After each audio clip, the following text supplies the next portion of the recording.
Boa noite a todos. Que a paz de Jesus de Nazaré já esteja se derramando sobre cada um de nós, onde quer que nós estejamos, abrindo as nossas mentes, os nossos corações, para mais um culto do Evangelho segundo o Espiritismo, da Casa da Prece Chico Xavier, na sua versão digital, online, virtual.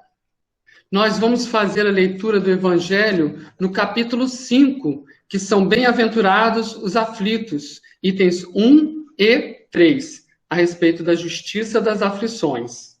Então, vamos proceder à leitura do capítulo 5, itens 1 e item 3. Bem-aventurados os que choram, pois que serão consolados. Bem-aventurados os famintos e os sequiosos de justiça, pois que serão saciados. Bem-aventurados os que sofrem perseguição pela justiça, pois que é deles o reino dos céus. Evangelho de Mateus, capítulo 5, vários versículos.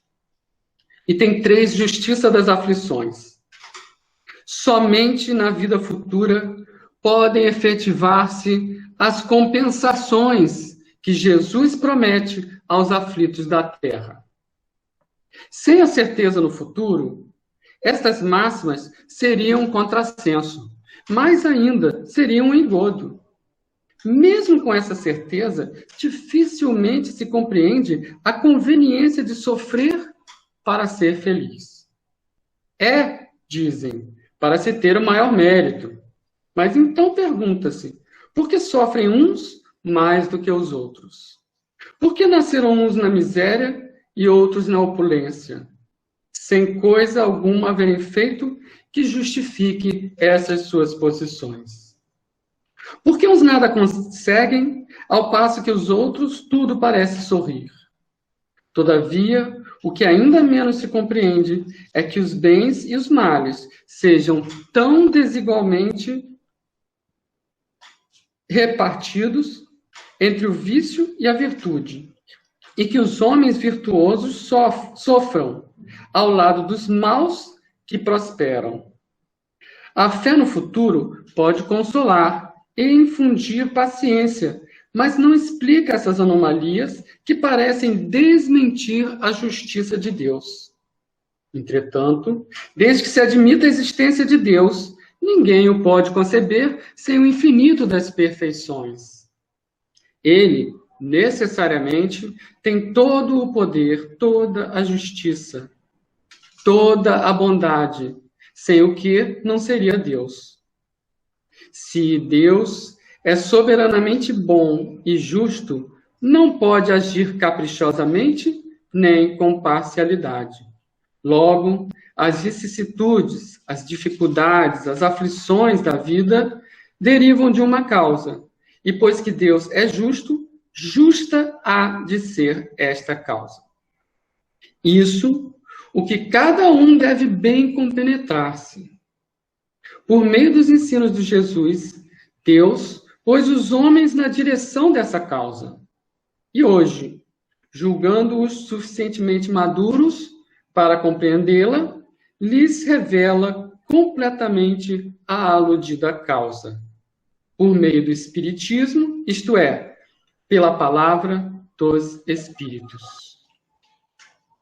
Então, amigos e amigas, nós estamos todos passando por essa grande crise global, né, essa pandemia que assola o nosso planeta Terra. A gente pode dizer que se passou mais uma semana, né, desde o último culto de segunda-feira. Alguns vão dizer que foi mais uma semana de enclausuramento para muitos. Contudo, nós podemos pensar que é menos uma semana para que esse enclausuramento termine. É uma questão de ponto de vista. E a gente deve também utilizar o ponto de vista para compreender essas passagens do Evangelho. Porque nessa época de pandemia, muito se tem evocado a passagem evangélica do final dos tempos, onde haveria choros e ranger de dentes. Mas há que se distinguir.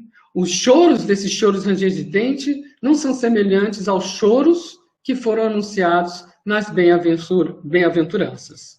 Por isso, cabe a pergunta: por que choras? Temos que analisar a motivação, a causa, a forma deste choro. E aí sim nós vamos estabelecer um critério para que haja realmente uma consolação. Então, retornando à passagem que foi lida de Mateus, quando Jesus nos esclarece nas bem-aventuranças: bem-aventurados os que choram, pois que serão consolados. Ou seja, na terra nós choramos, não tem jeito, mas Jesus nos promete a consolação. Jesus aproveitou todas as oportunidades da vida dele, nas 3 décadas em que ele esteve aqui conosco, há 2000 anos atrás, para trazer exemplos valiosos, para trazer ensinamentos valiosos. Ele não era só das palavras. Ele disse que aqueles que choram, né, serão consolados. Contudo, nós temos que observar que ele também exemplificou. Vamos pegar uma das situações mais críticas da estada de Jesus aqui conosco, né? Seus últimos momentos na jornada terrena. Olha a situação de Jesus. Foi traído por um dos seus discípulos. Foi preso. Foi julgado. Jesus foi condenado. Foi suppliciado. Foi julgado e condenado novamente. Foi crucificado. Foi sepultado. E aí, após tudo isso, nós enxergamos, nós ouvimos muitos choros, muitas lamentações de compaixão para com o nosso querido mestre. Mas nós temos a figura excelsa de Maria de Magdala, que no domingo vai bem cedo de madrugada para onde haviam sepultado o corpo de Jesus. E lá chegando, ela observa que a pedra gigantesca que cobria o sepulcro onde ele tinha sido colocado havia sido removida. Os guardas jaziam dormindo e o corpo de Jesus havia desaparecido. Maria de Magdala então corre e encontra os apóstolos e explana para eles o que tinha acontecido. Pedro e João, que narra essa passagem no seu evangelho, correram de volta para onde estava sepultado Jesus e verificaram que Maria de Magdala estava correta. Mas então não havia mais nada a fazer naquele momento e se retiraram. Mas Maria de Magdala, em dor profunda, ficou lá, naquele local ainda, chorando sozinha. De repente ela olhou para trás e viu alguém que julgou ser o jardineiro daquelas hortas. E esse jardineiro se aproxima dela e fala: mulher, por que choras?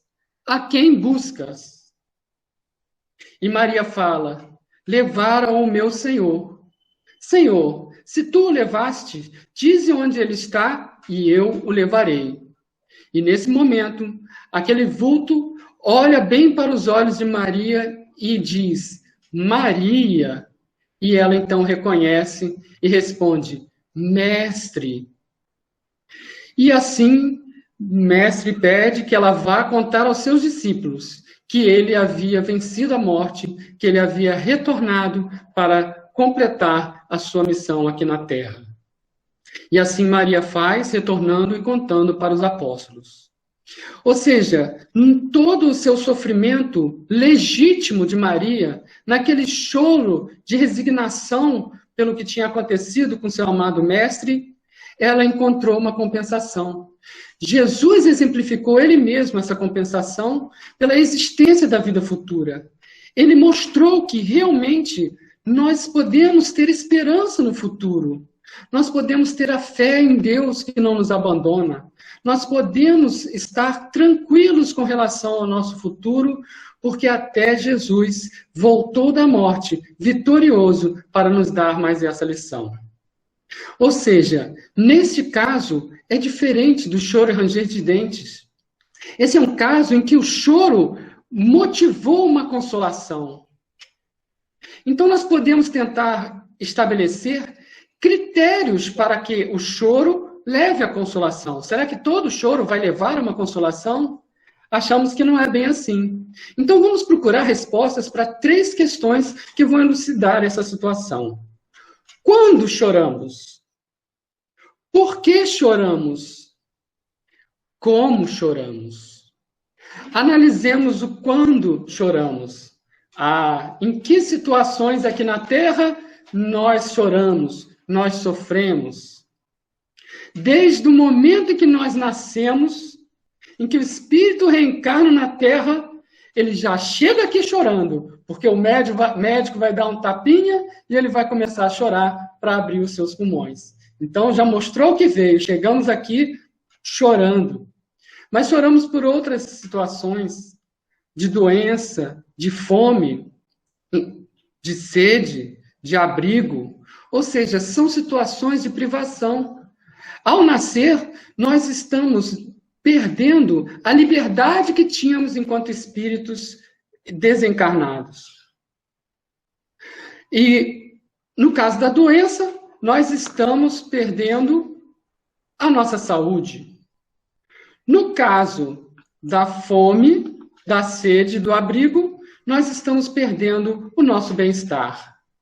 Mas nós temos também outras situações, como as finanças, em que estamos perdendo a riqueza material, a solidão, a separação, quando perdemos uma amizade ou um amor, os desentendimentos, quando nós perdemos a nossa harmonia, o nosso equilíbrio, os sonhos desfeitos, quando nós perdemos as nossas esperanças, o desânimo, a depressão, quando nós perdemos a nossa própria autoestima. Nós perdemos a nossa fé e aí nos vem o medo.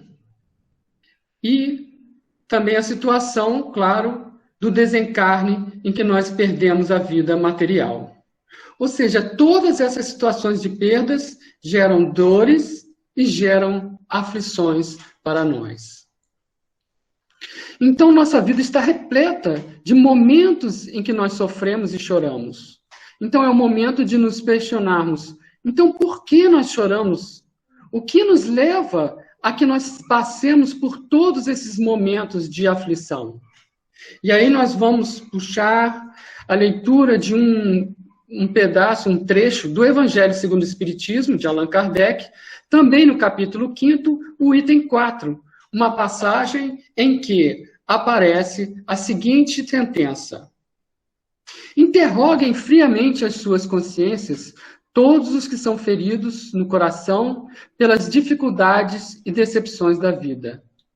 Remontem, passo a passo, a origem dos males que os torturam e verifique se, as mais das vezes, não poderiam dizer: se eu houvesse feito ou deixado de fazer tal coisa, não estaria em semelhante ocasião. Ou seja, nós devemos nos remeter à origem dos males. Se nós queremos saber por que nós choramos, vamos à origem. Vamos buscar a origem. E nós vamos identificar, então, 3 situações para nos esclarecer a respeito das aflições. A primeira é o estágio de evolução do planeta Terra. Qual é o estágio de evolução do nosso planeta Terra? Nós sabemos, a partir do conhecimento do Espiritismo, que, assim como os espíritos evoluem, os mundos que vão comportar esses espíritos também têm que acompanhar a evolução dos espíritos. Portanto, os mundos também evoluem. Então, se nós temos a Terra numa certa situação hoje, num certo estágio evolutivo dos mundos, nós vamos ter mundos piores do que a Terra. São aqueles que nós chamamos de mundos primitivos, em que, nesses mundos, o que prevalece é a selvageria, é o instinto. Nós vamos ter o mundo, como os mundos da Terra, que são mundos onde predominam ainda os males e as emoções exageradas. Emoções para o bem ou para o mal. E é um mundo ainda repleto de imperfeições pelos espíritos que ali ocorrem. A gente diz, no Espiritismo, interpretando essa escola bendita do planeta Terra, nesse momento, que é um mundo de provas e de expiações. Ou seja, é um mundo em que nós somos testados continuamente para que possamos progredir, e é um mundo em que nós temos que expiar, nós temos que resgatar, nós temos que saldar uma dívida dos erros que nós cometemos. Então, essa é a situação do planeta Terra. E se nós encarnamos nesse planeta Terra, é porque nós estamos nesses níveis de evolução espiritual. Então, não poderia ser diferente que não houvesse choros aqui no planeta Terra. Queremos um planeta onde não há choros? Então vamos buscar planetas mais evoluídos, como os mundos ditosos, os mundos felizes, onde o que predomina? Predomina o bem, o amor, a paz, a harmonia, a compreensão. E claro, se nós estamos no mundo ainda de provas e expiações e queremos chegar até um mundo feliz, não é assim um trampolim tão fácil. Portanto, existem mundos intermediários. E nós sabemos que entre a Terra, no mundo de provas e expiações, para chegar num mundo de felicidade, haverá mundos intermediários, que são chamados, no nosso caso, de um mundo de regeneração. Então, uma das razões dos nossos males é exatamente o mundo que nós estamos aqui. Mas por que nós estamos nesse mundo, então? Por que nós encarnamos nesse mundo que é tão imperfeito? Por causa das nossas imperfeições internas. Nós sofremos o fruto das nossas ações e que sofrem com as nossas imperfeições.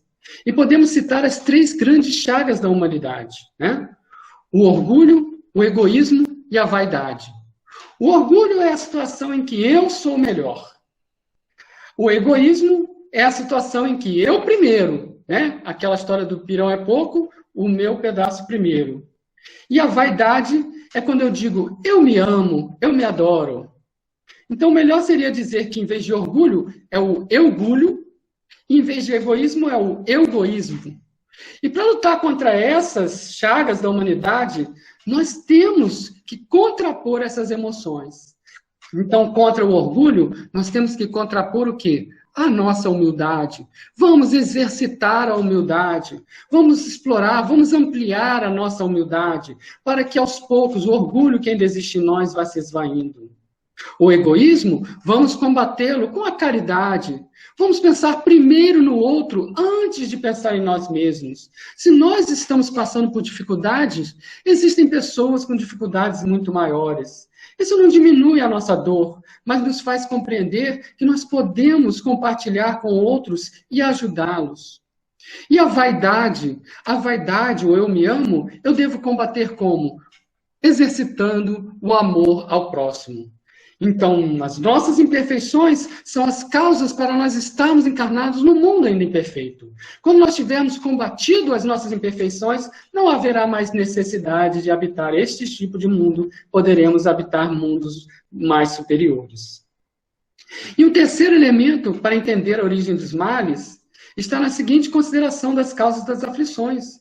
Muitas vezes eu vou olhar para a minha vida presente e vou dizer, nossa, eu já não sou tão orgulhoso assim, eu já não sou tão egoísta assim, eu já não sou tão vaidoso assim, eu luto diariamente contra essas chagas, eu tenho tido uma vida de dificuldades e de sofrimento. E nada parece justificar essas dificuldades e esses sofrimentos. A mais das vezes, as causas dos nossos sofrimentos nós vamos encontrar nesta vida mesmo. São as nossas imprevidências. Como disse a passagem que nós lemos aqui, do Allan Kardec, dizendo, né, que mais das vezes nós devemos olhar para dentro de nós para encontrar a origem dos nossos males. Mas se nós não encontrarmos razão suficiente para explicar o grau de sofrimento que nós temos nessa vida, então se não está nessa vida, aonde ela estará?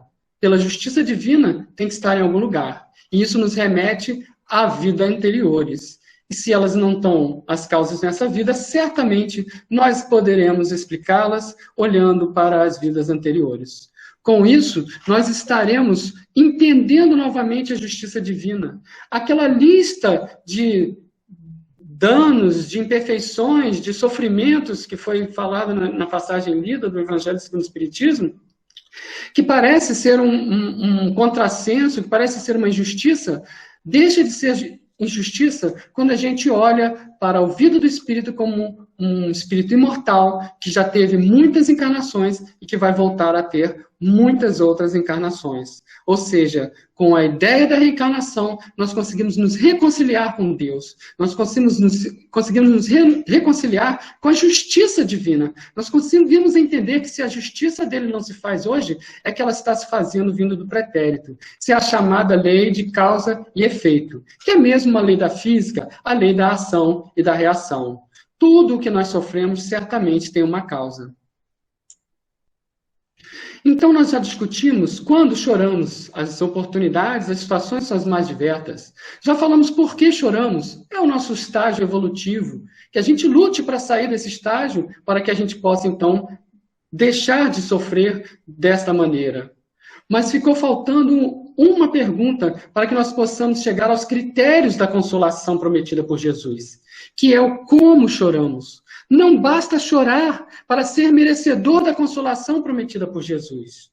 Então vamos analisar como choramos. Nós identificamos 4 estágios progressivos na forma com a qual choramos. O primeiro estágio é o estágio do choro com a revolta. Ou seja, nós choramos porque estamos sofrendo. Mas quais as emoções que nós nutrimos em nossos corações?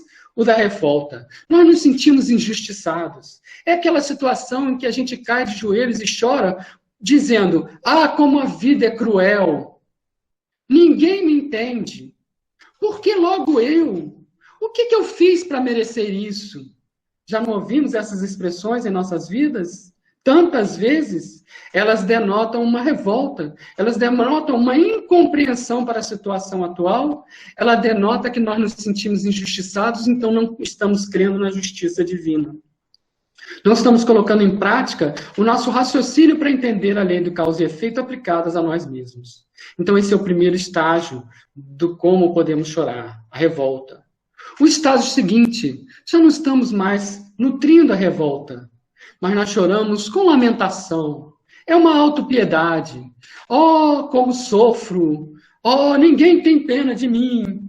Oh, meu sofrimento não tem fim. É a autocomiseração. É a situação em que tudo cai sobre mim. É a autopiedade.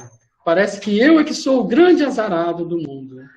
E nessa situação, embora não haja uma revolta direta contra Deus, eu não consigo entender por que estou sofrendo e continuo contrariado. Eu vou buscar a causa do meu sofrimento não dentro de mim, mas fora de mim, ou no meio ambiente, ou nas situações da vida cotidiana, ou nas fatalidades, né? Nas fatalidades da vida.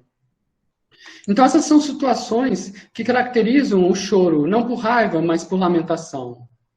Mas podemos avançar um estágio a mais, um estágio importante. Nós podemos chorar com resignação. Se nós choramos com resignação, então nós estamos demonstrando que reconhecemos a justiça divina. Nós entendemos que aquele sofrimento é fruto de alguma prova para que possamos progredir mais rápido, ou é fruto de algum resgate para que possamos reparar um erro do passado nesta vida ou em outras vidas. Então, temos a certeza de que mesmo chorando, mesmo sofrendo, Deus está conosco. Deus está nos amparando. Ele estará nos encaminhando seus emissários de luz, seus espíritos, nossos anjos protetores, nossos espíritos guardiães, para que possam nos auxiliar a passar com resignação, sem blasfemar contra Deus nas situações de nossa vida. Não estamos pregando aqui a passividade. Não é isso. Nós não estamos fazendo a apologia do sofrimento, de maneira alguma. Nós temos, pela lei do progresso e pela lei do trabalho, que lutar contra esse sofrimento. Mas como lutar? Sem qualquer sensação de repulsa ou reprimenda a Deus. Ou seja, podemos dizer que, embora choremos, se estamos resignados, se estamos confiantes que Deus está conosco, mesmo nos momentos mais difíceis de nossa vida, nós podemos chorar com a alegria cristã. Parece um contrassenso, chorar com alegria. Mas esse contrassenso já foi demonstrado diversas vezes na nossa civilização, na nossa história. Para pegar uma situação pontual, rememoremos os mártires do cristianismo do passado, que iam sendo levados aos circos romanos para que pudessem servir de espetáculos horrendos para a população ainda tão selvagem daquela época.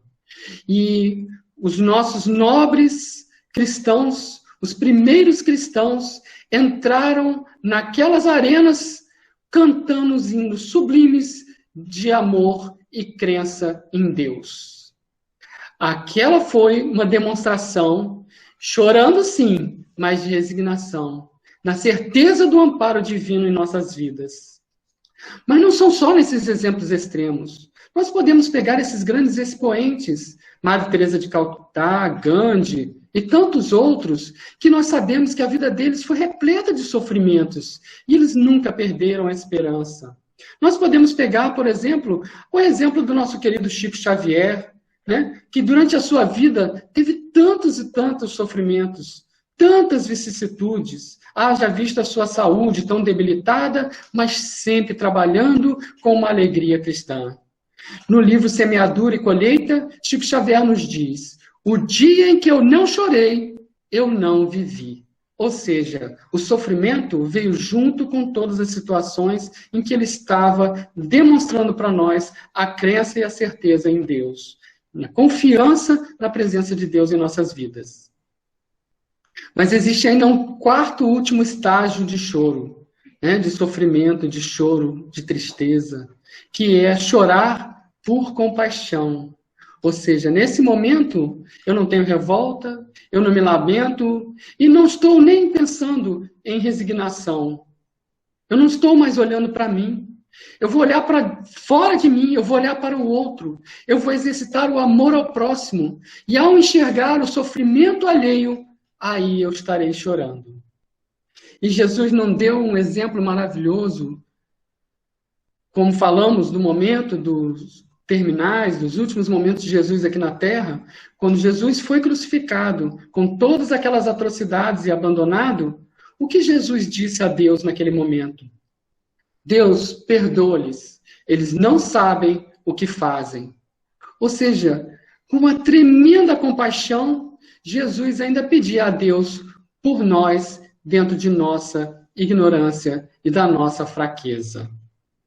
E um último exemplo de choro por compaixão, nós vamos encontrar na literatura que conta trechos da vida do Eurípides Barçanufo, o apóstolo da mediunidade, que viveu em Sacramento, em Minas Gerais.